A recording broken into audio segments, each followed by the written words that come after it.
Welcome to the Attention Deficit Disorder Expert Podcast Series by Attitude Magazine. Hello, everyone. I'm glad you can attend Attitude's ADHD Experts webinar. Today's topic is nutrition and ADHD. Most parents raising kids with ADHD are willing to try a wide range of treatment options, including nutrition, to help their child manage symptoms. Just to be clear, poor eating habits do not cause ADHD.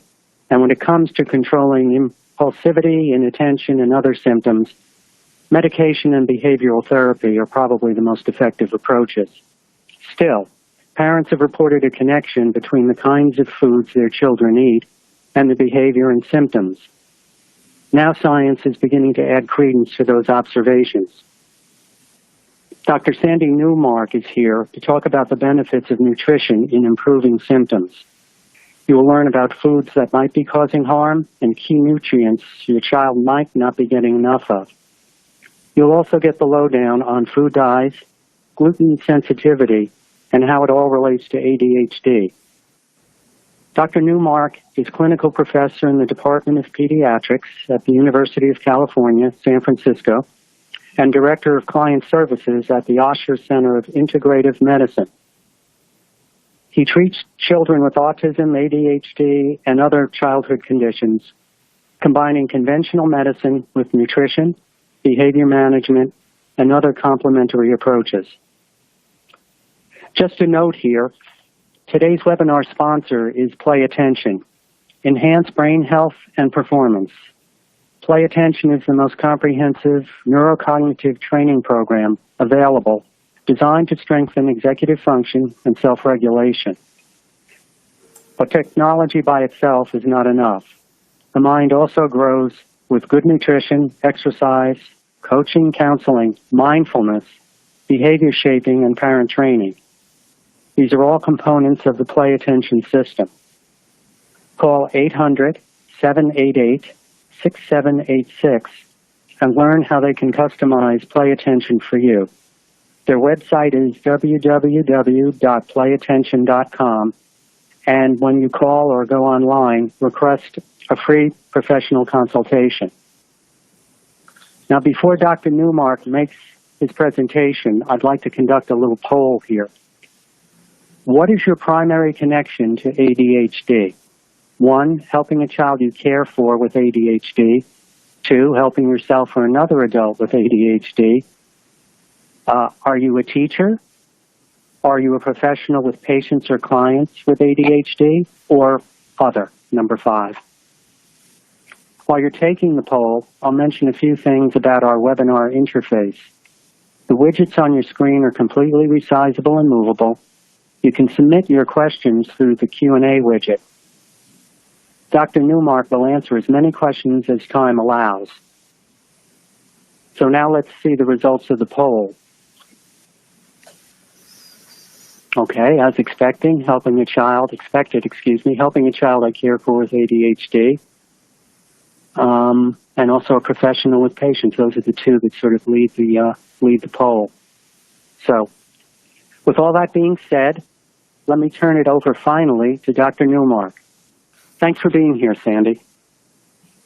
Well, I'm happy to be here. And I want to thank everybody for spending your valuable time here, and I hope we can make it worthwhile. So I'm going to talk about nutrition and food and ADHD.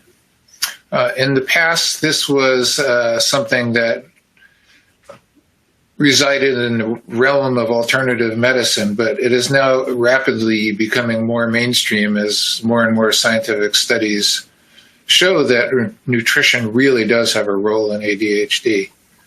And I want to say that this is really true whether a child is taking medications or not. This is not to say, this whole webinar is not to say, oh, you should substitute nutrition for medication, or you should substitute nutrition for behavioral therapy or working with your school. There's many things to me in an integrative approach to ADHD that are important, but nutrition really is basic one. And I think whether a child is taking ADHD medication or not, it's important that they have the right nutrition.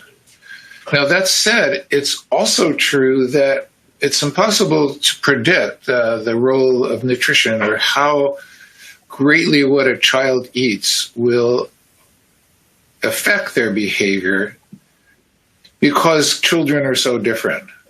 There's a lot of different genetic and environmental factors in children, which modify how they respond to diets. So, for example, there may be children who can have a Pop-Tart for breakfast and they go to school and pay attention and they don't have any problems. For other children, that makes a big difference in whether they can pay attention or not. And one of the most interesting things going on in science right now is that we can see genetically which kind of genetic variations influence the kind of nutritional needs a child might have and how they might respond to certain nutritional factors. Now, that's something that's really in its infancy, and it's not at the point where we can say, oh, take this lab test and then you'll know what your child has to eat. But I think we'll get there sometime where we can truly have personalized medicine that'll show us what our particular child is able to eat or should eat. So for now, we're just going to talk about general rules for ADHD children, general kind of suggestions, and then when you apply them in your own case, you'll see what works and what doesn't. So first, we'll start with general nutritional principles. Probably the most important thing that I can tell you about nutrition and ADHD kids is to be aware of the glycemic index and of giving smaller amounts of sugar and highly processed carbohydrates. So what's the glycemic index? It's simply a measure of how fast carbohydrates turn into sugar in your bloodstream. Because that's what we do with carbohydrates, any kind of carbohydrate. We turn it into sugar. That's how we live. The brain actually needs sugar, glucose, to work. However, highly processed carbs like white flour or white bread turn into sugar very quickly in your system. And what happens is it makes your blood sugar go up quickly. Now, your body doesn't like that. So what your body does is it produces certain hormones to drop that blood sugar back down. And in general, if it goes up too fast, it will go down too fast. And then what you're going to see is low blood sugar. It'll go down past normal to low, toward to the low end. And then what goes along with low blood sugar is jitteriness and hyperactivity and difficulty paying attention in some children. So what you want to do is avoid the sugar and the processed carbohydrates. So as I wrote right there on the slide, the worst breakfast ever, maybe, it's probably worse, but a common one that I see now is frozen waffles with syrup. Now, when you make a waffle, you're making out of flour that's been highly, highly pulverized.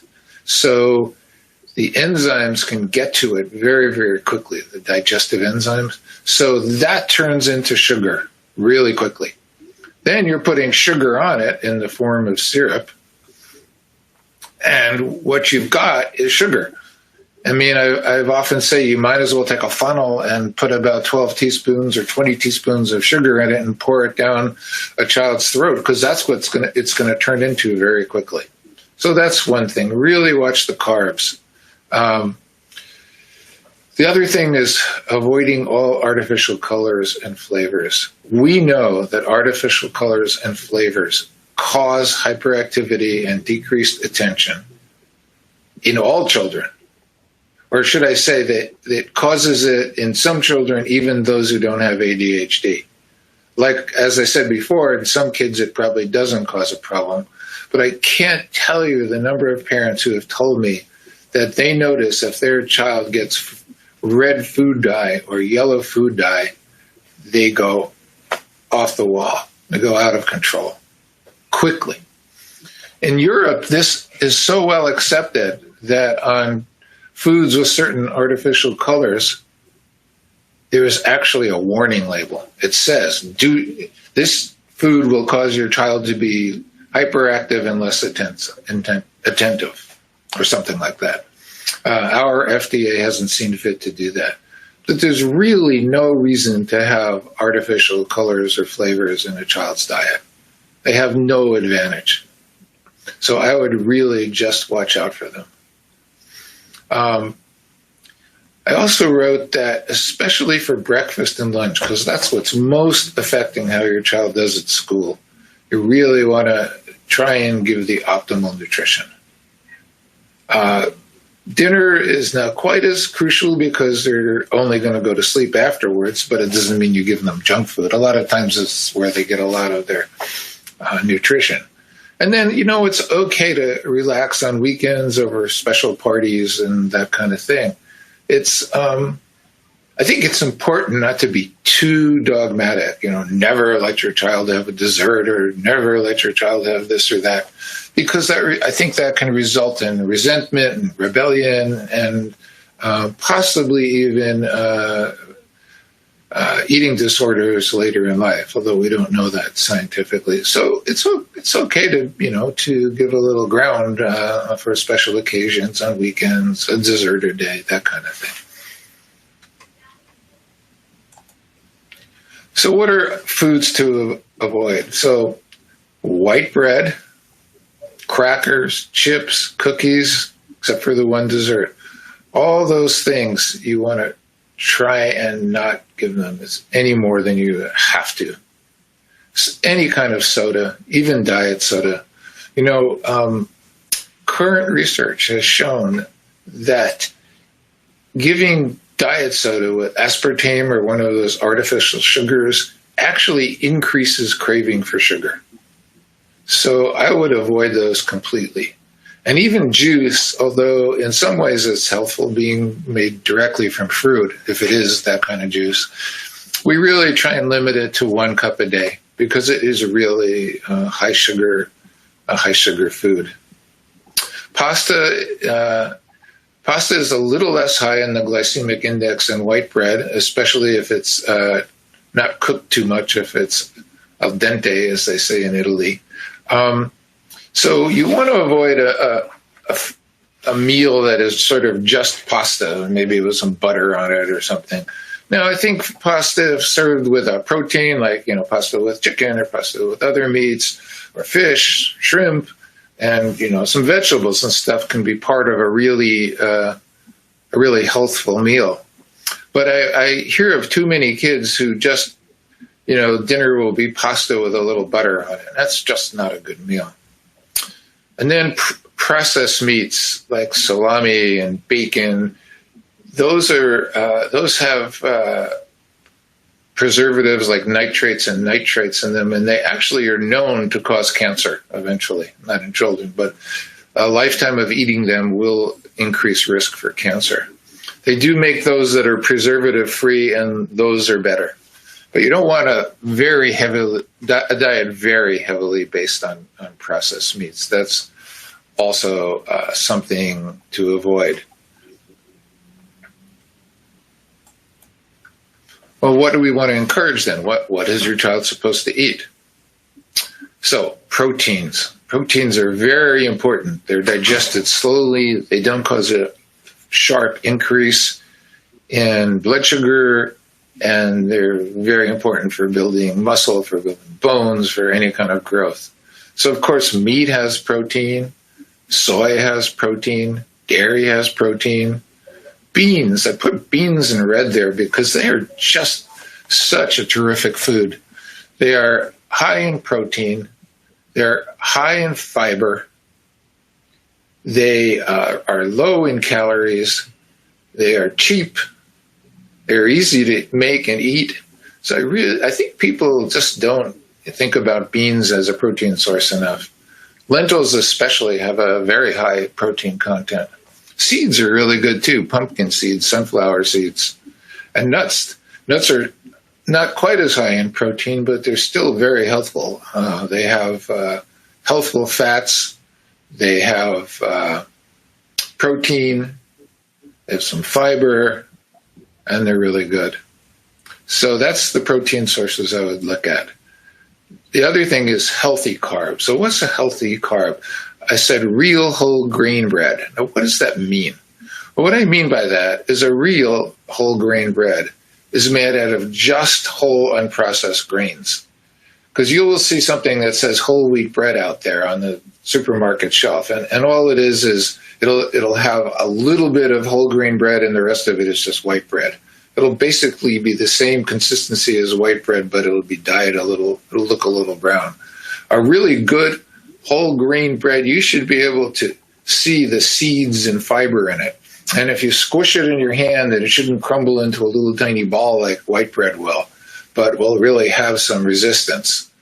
And it should have only whole grains, organic if possible. And those are easy to get. They pretty much sell those anywhere now, so those are important.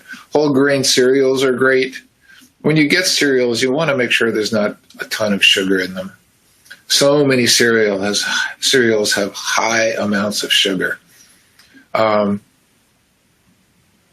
Vegetables, of course, are very healthful. I know a lot of kids don't like to eat them, but they really are quite healthful food, and it's good to work with them. Fruits are helpful too. I know that I met a lot of people recently who, because they're avoiding sugars, tend to try and avoid fruits as well, and I wouldn't do that. Fruits have many highly desirable qualities, and especially antioxidants. Fruits are full of antioxidants. Blueberries, strawberries, all those different colors in fruits are different antioxidants that are tremendously important.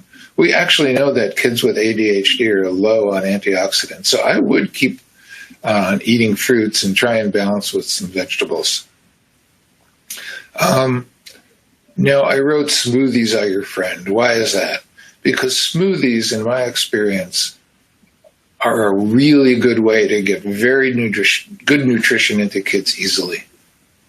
You can take a smoothie with a base of some high-protein yogurt, like Greek yogurt, add a whole bunch of fruit, and you have a healthful drink.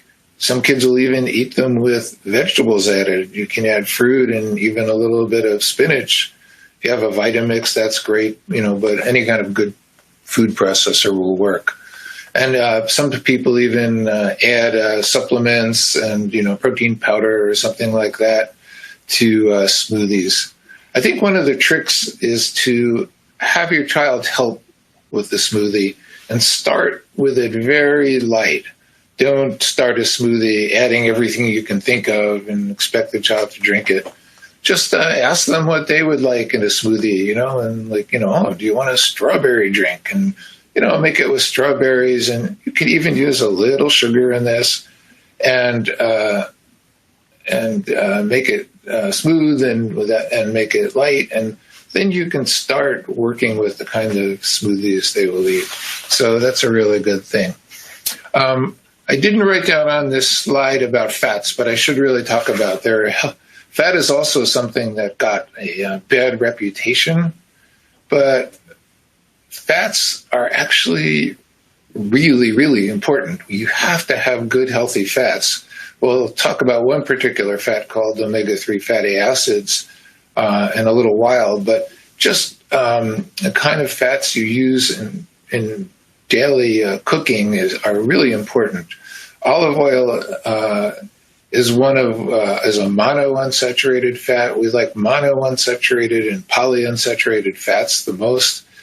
You can have some saturated fat that's in, say, dairy or meat, but you don't want to have an overabundance of that.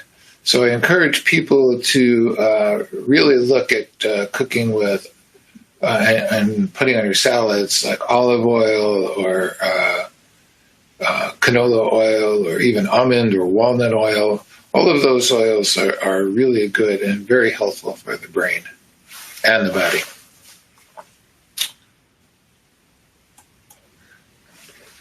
So the question comes up whether to eat organic or not. We do know that non-organic foods have high pesticide levels. And studies have shown that high pesticide levels are correlated with ADHD. Not necessarily that they cause ADHD, but that they may really contribute. One study showed that children whose urine had higher than normal pesticide levels were twice as likely to have ADHD. So there is a link between pesticides and ADHD. We also know that if you eat organic fruits and vegetables, that will lower the pesticide load significantly. Now, there are no studies that prove that going organic will improve ADHD. We don't have that study yet. But I actually recommend that when you can and when it's within your budget, to use as many organic foods as possible. Now, lately, the last 5 to 10 years, you don't have to go to Whole Foods or Whole Paycheck, like we used to call it, to get organic foods. You can get lots of organic foods at Trader Joe's, which is where I shop a lot, at Safeway, at Costco or Walmart. They're really coming up everywhere. So I suggest looking around and seeing what foods you can get that are organic, that won't break the budget, and working on those. Now we'll come to something different, elimination diets. Many children with ADHD are sensitive to certain foods in their diet, and these foods make them hyper and decrease their ability to pay attention. They accentuate every one of their ADHD symptoms. Now, this has been shown in study after study since the 1980s. And what happens is in these studies, they put children on an elimination diet where they only eat several foods, and they evaluate their ADHD, and it gets better. And then when they give them the foods they eliminated again, their ADHD gets worse. So we really do know this to be true. Some kids, as I said before, this is different for every kid. I put most of my hyperactive kids, not just the inattention kids so much, but the kids who have combined hyperactive, inattention, ADHD, on elimination diets whenever I can. And maybe a third to a half of them respond. So it's not everybody, but sometimes the response can be really dramatic. And the only way to know is to do an elimination diet. There's many kinds of elimination diets. I have one where I remove the foods, usually for 3 weeks, sometimes a little more. It's important to remember that these children are generally not allergic to foods, the way an allergist would determine allergy by a skin test or if we did a blood test. There are tests that claim to show food sensitivities, but in my experience, they are not accurate enough to rely upon. So really, you have to just try the elimination diet and see. So what you do is you eliminate all the foods for a few weeks, the ones that I suggest, which are usually wheat, dairy, corn, soy, eggs, nuts. And you see if your child has improvement in their ADHD symptoms. And then if they do have improvement, you start adding them back one by one to see which food it is. Now, sometimes the reactions are dramatic, sometimes they're mild to moderate. And even if they are sensitive to a certain foods, it doesn't mean they can never have it again. It depends on their reaction. Sometimes they can tolerate it, at a party occasionally, but people see really high value in eliminating that food.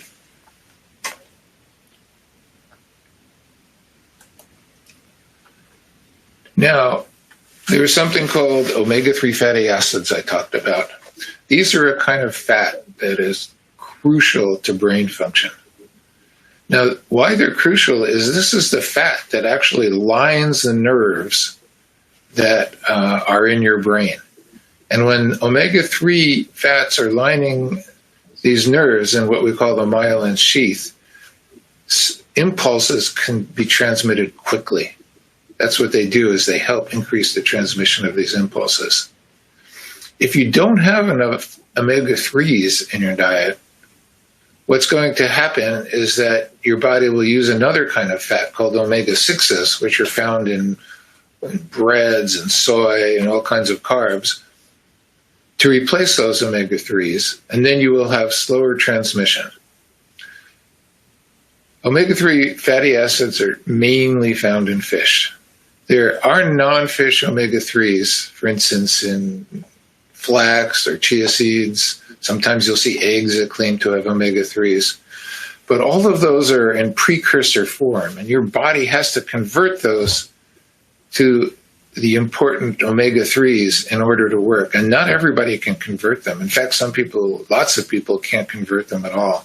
So the really reliable way to get omega-3s is to eat fish or take a fish oil supplement.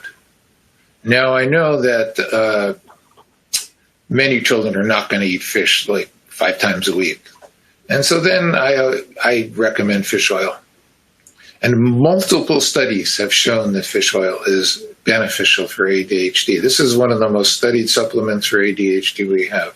Studies, what we call meta-analyses, where they put all the studies into one bag and then they use the statistics together. All of these confirm that omega-3 fatty acids can be really helpful for ADHD. So unless your child is a major fish eater, I recommend that as a supplement.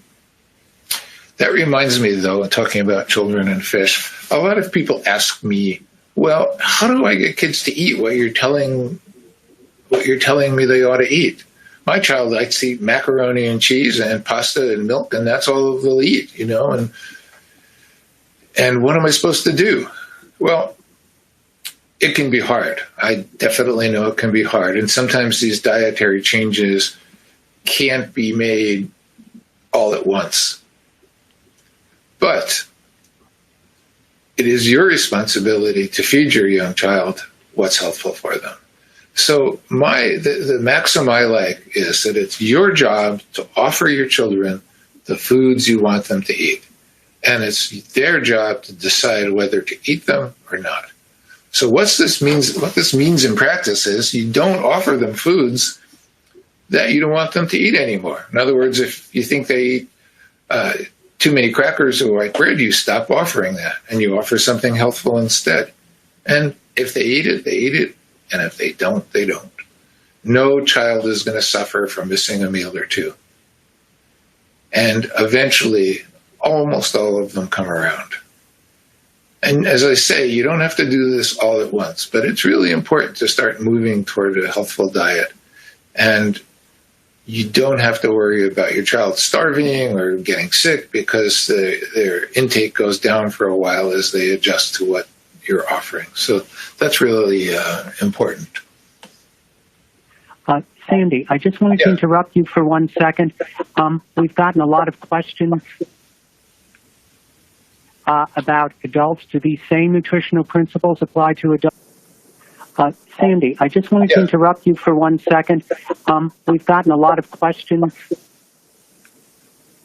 about adults. Do these same nutritional principles apply to adults with ADHD? Oh, yeah. Good question. Okay. So I believe these same nutritional principles apply. Now, most of the research in ADHD and all of the research that I know of ADHD and diet, or most all, is done in children. So I don't have the research behind me to say that, but I don't see any reason to think these same principles wouldn't apply in adults.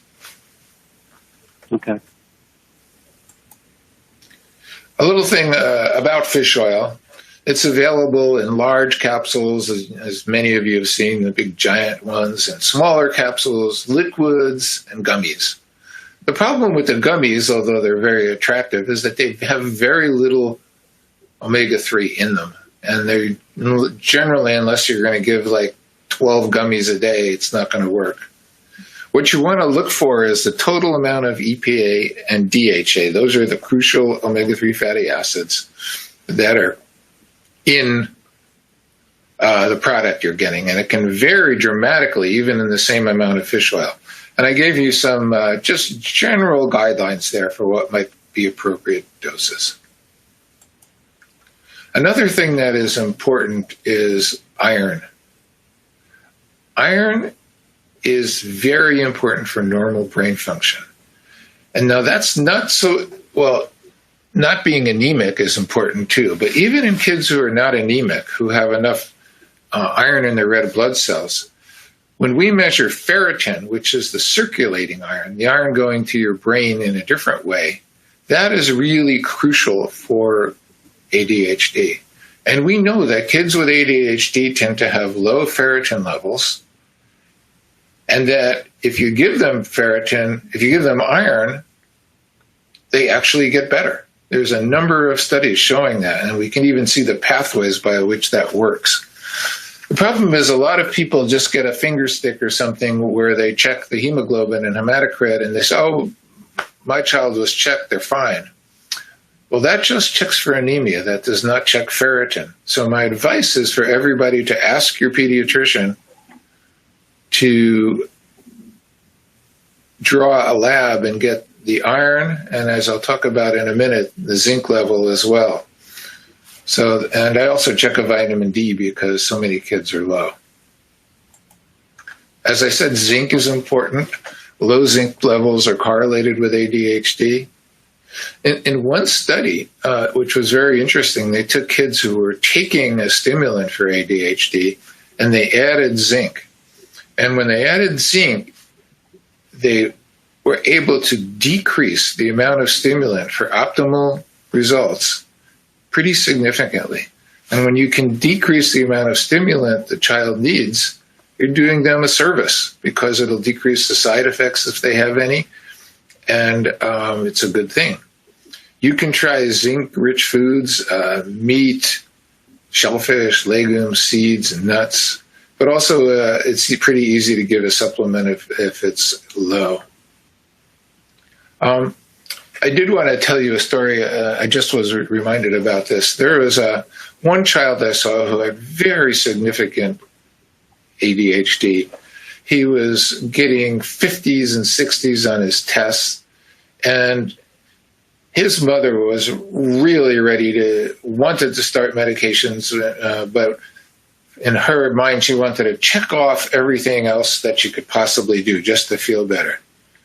And so she came to see me, and we put this child on an elimination diet. And the results were just dramatic.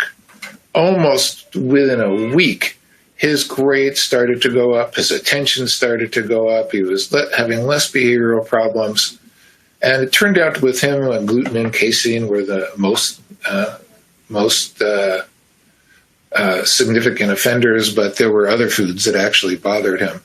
And what Mom said to me was so funny. She said, I just came here to check this off. If you would have told me that he was going to respond that well, I would have thought you were lying. So she was a real skeptic about it, and yet it worked very, very well. Multivitamins. Many children with ADHD lack antioxidants. They're under something called oxidative stress. Oxidative stress means that when your body metabolizes, it makes these toxins, these free radicals, and it takes antioxidants to take care of them, to sort of wipe them up. And if you don't have enough antioxidants, you're under oxidative stress. Now, I believe if a child eats a really good diet with lots of fruits and vegetables with different colors, they don't really need to take a multivitamin. But so many children don't. And if they don't, a good multivitamin may be quite beneficial.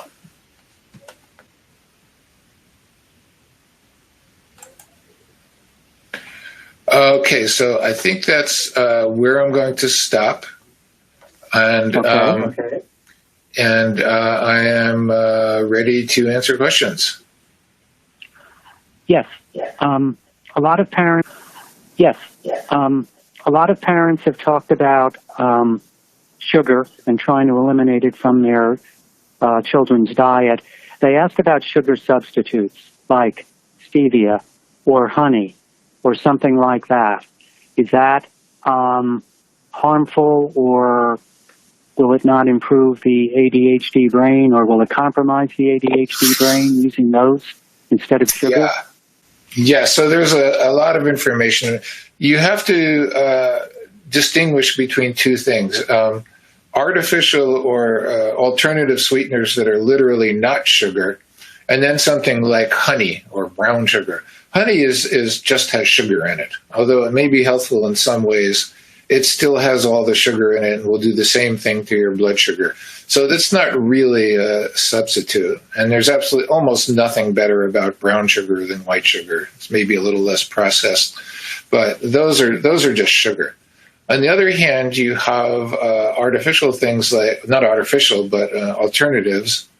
One is stevia, which is relatively new to the world. Not to the world. It's been used in certain places in South America for a long time, but it's just sort of hit the market. As far as we know right now, it's a pretty reasonable substitute, but it's new, and I've seen too many times where after 5 or 10 years, research starts coming around. It shows that it's not really as helpful as we thought. But as far as we know now, it's okay. And then there's sucralose, which is Splenda, and that is artificial in the sense that it's an alcohol sugar and it's just not digested. And it's reasonably healthy, although in a lot of people it causes loose stools or even diarrhea. So stevia is probably a little better than Splenda. And then I would emphasize you really want to stay away from the true artificial sugars like aspartame. Those are definitely not good for you. They can cause neurological symptoms. As I said, they actually can increase the brain's need and desire for sugar. So you want to stay away from those completely. Mm-hmm. Mm-hmm. We've had several parents ask that they have a very picky eater, son or daughter, and they want to know how to, I know you mentioned smoothies. I mean, I'm talking about a couple of them mentioned they only have 3 to 5 foods they'll eat. So they're looking for strategies to get some kind of nutrition into their kids. Is there anything else other than smoothies that you've come across? Well, yeah. So there's a couple of things I'd say to that. That's, those kids who, if they just have ADHD, who only eat 3 to 5 foods, are pretty much on one end of the spectrum, and they may take some really, I think they're going to need to work with a feeding therapist, who's usually an occupational therapist. Feeding therapists can really work with a family to kind of increase the amount of foods kids will eat. And also nutritionists, because kids are eating 3 to 5 foods are probably not getting very good nutrition. The other place, I guess those kids probably aren't eating soups. The other thing besides smoothies where you can hide lots of stuff is soups. And another one is in pasta, for instance. A lot of kids eat pasta, and I have parents who let's say chop up cauliflower so fine you can barely see it, and put that in the meat sauce or other vegetables, and often kids will eat that. So you need to be creative. There's a book out there called Deceptively Delicious, which has a lot of recipes like that. But what's the name of the book? I'm sorry. Deceptively Delicious. Okay. But for most kids, by applying the principle of your job is to offer them food that you would like them to eat, and their job is to eat what they would like to eat what they want to eat, that usually works really well.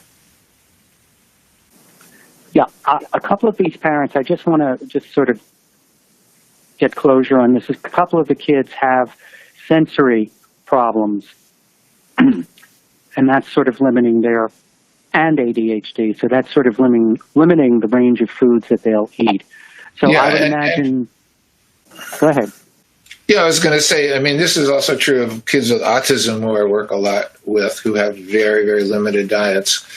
And so that's where you really need a team. You need your pediatrician, you need your nutritionist, and you need a good feeding therapist who can help you work through that. Because sometimes what the parents are doing to try and get their kids to eat other foods is actually counterproductive.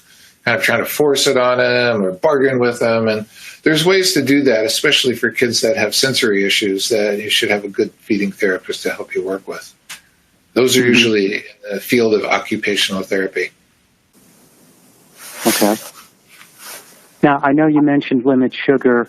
Someone wants to know who might be measuring that by reading food labels, etc. Is there a maximum of sugar that a child or an adult should have in a day? I mean, I know avoiding all of it.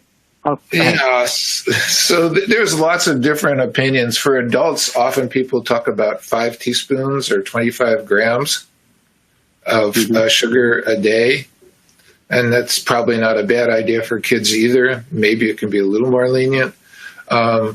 There's sometimes people say that women should have less sugar than men. I'm not sure why that is, except maybe just because they're smaller. But if you would be in the realm of 5 or 6 teaspoons, there's 5 grams in a teaspoon. So it's 25, 30 grams of sugar a day. That would be very reasonable. But think about this. I mean, one big soda, one like, say, 32 ounce or something, can have 100 grams of sugar in it. 20 teaspoons. Or even a 16 ounce Coke or 12 ounce Coke. It's like 13 teaspoons of sugar. So now imagine, instead of giving your child a Coke or any other soda, you take some water and you one by one put 13 or 14 teaspoons of sugar in that water. I mean, that's what it's like. So we have a tremendous amount of sugar in our diet, and just doing the simple things like eliminating soda and too much fruit juice and highly sugared things can make a dramatic difference. Lots of questions about eggs when you mentioned protein sources. So I wanted you to talk about that a little if you could, because it seems like a lot of the parents are serving eggs to their kids to get some protein in addition to meats. But eggs have come up quite a bit in the question panel here. Oh, good. I'm glad that came up. Hold on a second. I just want to see something. Yeah, I apologize. I forgot to include eggs in my list of proteins. That should definitely be there. So my apologies about that. Eggs are kind of a good example of the limitations of our nutritional knowledge. Back, 20 years ago, everybody was saying, oh my gosh, you can't eat eggs. They have too much cholesterol. They're really, really bad for you. Stop eating so many eggs. And then several years after that, it said, oh, no, actually, the amount of cholesterol you eat isn't as important as how much saturated fat you eat. And eggs are really good, and eggs don't increase your cholesterol. And just recently, again, a different study came out and said, well, maybe eggs really do increase your cholesterol. So it's one of those things that have gone back and forth. Basically, I think a reasonable amount of eggs is a very good part of a child's diet. They're healthy, they have iron, they're easy to get down in most kids. Another thing that you can put in various forms. So I actually think it's a good thing. Now, would I give a child 2 eggs every single day? Probably not. I would probably try and vary it a little bit. But I would say, 6 to 8 eggs a week is probably fine for a child. Mm-hmm. What about the Feingold diet? Does that seem to hold up over the years, or several people have asked about that? So Ben Feingold was the first doctor who really made it widely known that diet could really have a significant effect on ADHD. And I really admire him for that. He thought 2 things. He thought sugar was really bad for ADHD, or 3 things. He thought artificial preservatives were really bad for ADHD. And then he thought salicylates were bad for ADHD. Now, we've talked about the sugar, we've talked about the artificial colors and flavors, so all of that I totally agree with. The salicylates is a kind of an interesting thing. The problem with salicylates is they come in really healthy foods. Fruits, berries have very high amounts of salicylates. Tomatoes, certain vegetables, lots of spices. So eliminating salicylates, which is what you do on the Feingold diet, is real work, and it also takes you away from lots of fairly healthy foods. My experience is that only a small percentage of kids with ADHD are actually sensitive to salicylates, but it is a few of them. And I remember one child who we put on an elimination diet. He had ADHD. And in about a week, Mom called me and said, he's 10 times worse. What have you done to him? What is, is worse? Why is he worse? And I said, well, what is he eating now? And he said, well, when I eliminated all the other stuff, all he wants to eat is berries, which are like the highest salicylate foods there are. So when we took that child off of salicylates, he really improved. So there is a small percentage, and it's certainly fine to see if you're one of the children who is sensitive to salicylates. But I wouldn't go on that diet, kind of open-endedly, where you just say, okay, salicylates are bad for kids, I'm just going to keep them off. What I would do is when your child is in a stable place with his other dietary things, well, maybe you've done a regular elimination diet, or you've just changed his diet or her diet to make her more healthy, then try a trial of 2 or 3 or 4 weeks you can't be actually without salicylates because they're everywhere, but on low salicylate diet.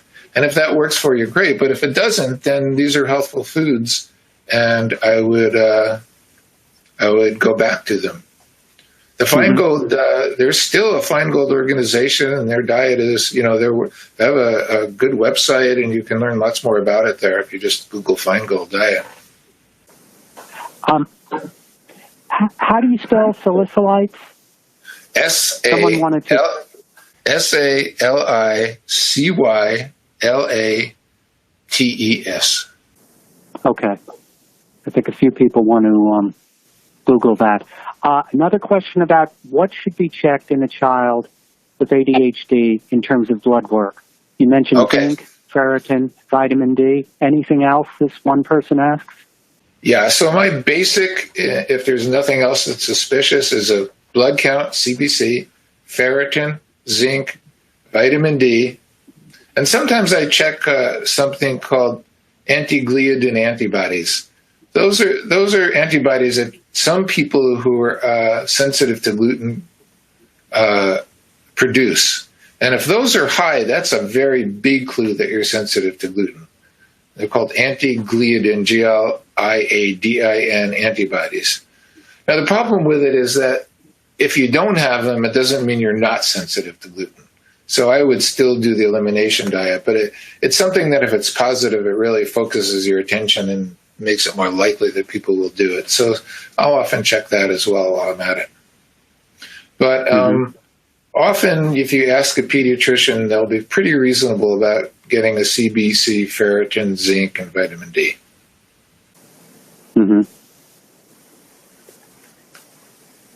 And what about, is there a place for gluten-free foods? Oh, yeah. I mean, when you do your elimination diet, and if you find your child is sensitive to gluten, then you're going to use gluten-free foods. I mean, it's kind of funny when people label gluten-free foods. You'll see a broccoli and it'll say gluten-free. Well, of course it's gluten-free. It's broccoli. So many things are labeled gluten-free, kind of in a silly way. But, when you see, bread or crackers or things that are gluten-free, that's meaningful. The trick with gluten-free is you really have to look. Because some of the gluten-free foods are not very healthful, especially the gluten-free breads. Often they're made out of just things that are flours made with it that don't have protein, that don't have any nutrition at all. So you want to really look carefully at the kind of substitutes you do get. For instance, if you're trying to substitute for crackers, they have brown rice crackers. Those are good. Those are healthful, like brown rice, or vegetable crackers or something like that. There's lots of really interesting snacks out there these days. I mean, they're a little pricey, but you can get kale chips, or you can get potato chips that are chip type things that are just made with the vegetables. They don't have any gluten, they don't have any flour at all. And those are good. I mean, you have to look carefully and see what they're giving you, but some of them are actually quite helpful. Mm-hmm. Yeah, someone piped up here, mentioned gluten-free foods tend to be more processed, added oil and sugar to overcome removing gluten. So I guess people have to be careful. Read labels, maybe? Yeah, that's exactly right. You really have to eat labels and try and move. Like if you're a child who's eating bread like 3 times a day, rather than moving toward gluten-free bread 3 times a day, try and move to other foods. You don't have to eat bread all the time.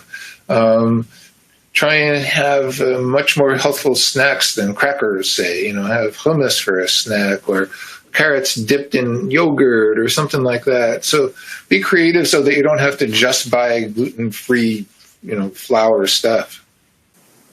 Mm-hmm. Someone wants to know about the connection between vitamin D and ADHD. What?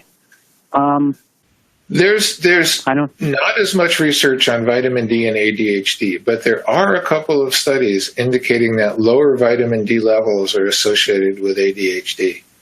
And vitamin D is something we have, it's low. It is below normal in many, many children. And part of that is kids don't, you get your vitamin D from the sun. Kids don't get out in the sun as much as they used to. They're inside a lot more.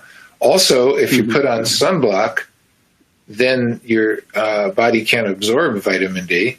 But of course, we want to put on sunblock to prevent cancer. So in the end, many kids are actually vitamin D deficient, and that seems to be associated with worsening of ADHD. Although, as I said, the research on that is kind of on it's just sort of starting. Mm-hmm. I wanted to tell everybody another story, though, now that I'm thinking about it. There's just to show how dramatic changes in diet could be. There's a school in Wisconsin, a high school, which was a school where they sent the very most difficult children, not just children with ADHD, but children with, psychological problems and emotional issues, kids who'd been in trouble with the law. These kids were really difficult kids and with lots of problems in school and out. And what they decided to do in this school is to change their diet. Now, these kids were all there for breakfast. So they had breakfast and lunch at the school. And they simply removed the vending machines that were selling soda and chips and all that kind of stuff. And they brought in an outfit called Whole Ovens or something like that to make their breakfast and lunch. And that's all they did. And the change in that school was dramatic. Everybody from the principal on down were talking about how the kids were more attentive. They were doing less fighting. Nobody was getting expelled. It was really, the kids themselves loved it. It's really a dramatic thing. And just to show you that, and this didn't even involve any supplements, and the kids, it wasn't like it didn't involve eliminating any foods. It was simply changing the diet to a healthful diet and getting rid of the junky food. So we can all do this. Yeah. Yeah, I have to ask about a keto diet because so many people have asked about that, and it's so popular and in the mainstream these days. So I don't know how that registers on the terms of feeding your ADHD child, but do you have any thoughts on that? Yeah, I think if you're going to do a true keto diet, you need a nutritionist and you need to be real careful. I mean, because true keto diets have so little carb that it can actually change the electrolyte balance in your body, and it can be toxic. On the other hand, a lot of what people are talking about keto diet is just kind of a very low carbohydrate diet. And if it's that, I think is okay to try. I've used it more in my children who have autism than I have in just ADHD. And sometimes you see benefits. One of the things is that, I say a lot of children are sensitive to gluten, but there are kids who are sensitive to almost all the grains. And when you get rid of those grains, as you do in a keto diet, then they do better. Again, I see it more in the autism world, but I see no problem with trying a sort of mild keto diet, not the true keto diet, and getting rid of all the grains, for instance, and seeing how it works. Again, you want to give it a try. Don't just stay on it forever because it sounds good. And give it a try. If it's helpful, stay with it. If not, then don't. It's difficult. Okay. And I think this will be the last question. It's about ferritin again. It says, the person is asking, your slide says low ferritin can worsen ADHD. So is it that the low ferritin is an indicator for ADHD? Or is it that you have ADHD and you're more likely to have low ferritin? I think it's the latter, no? No? Maybe not. I guess I would say that we know that low ferritin is associated with ADHD. I think the ADHD comes first and the low ferritin second. Because we know that kids with ADHD actually tend to have lower ferritins, although many of them don't. The thing to remember about ADHD is it has multiple causes, multiple genetics, multiple environmental causes. I could give a whole other webinar on the genetic and environmental contributions to ADHD. So when we look at this, there are certain kids who have low ferritins, and if you treat them, they get better. Probably in them, whatever caused their ADHD also caused their low ferritin. Okay. Well, I think that has to be it. The hour is up. Actually, we might have to bring you back for the environmental causes. I sort of like that idea. Not causes, but associations. So it's really a fascinating. It's a fascinating area because it's such a. The disease comes from such a multiplicity of factors. It's hard to say what's happening with any one ADHD child. Okay.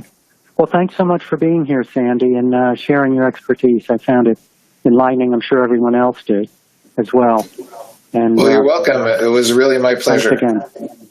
Okay. My pleasure. Great to have you. And thanks to all of the other attendees for being here. Just a note again about today's sponsor, Play Attention, Enhanced Brain Health and Performance. Play Attention is the most comprehensive neurocognitive training program available, designed to strengthen executive function and self-regulation. But technology by itself is not enough. The mind also grows with good nutrition, exercise, coaching and counseling, mindfulness, behavior shaping, and parent training. These are all components of the Play Attention system. Call 800-788-6786 and learn how they can customize Play Attention for you. Their website is www.playattention.com, and you can request a free professional consultation. Next week, on April 9th, Rick Fiery will be talking about engaging career paths, for teens and young adults. He'll be giving parents and teens a detailed roadmap to finding a great career and the best types of schools and training to make it happen. So we'll see you then, and have a great day, everyone. For more Attitude podcasts and information on living well with attention deficit, visit attitudemag.com. That's ADDITUDEMAG.com. That's ADDITUDEMAG.com. That's ADDITUDEMAG.com.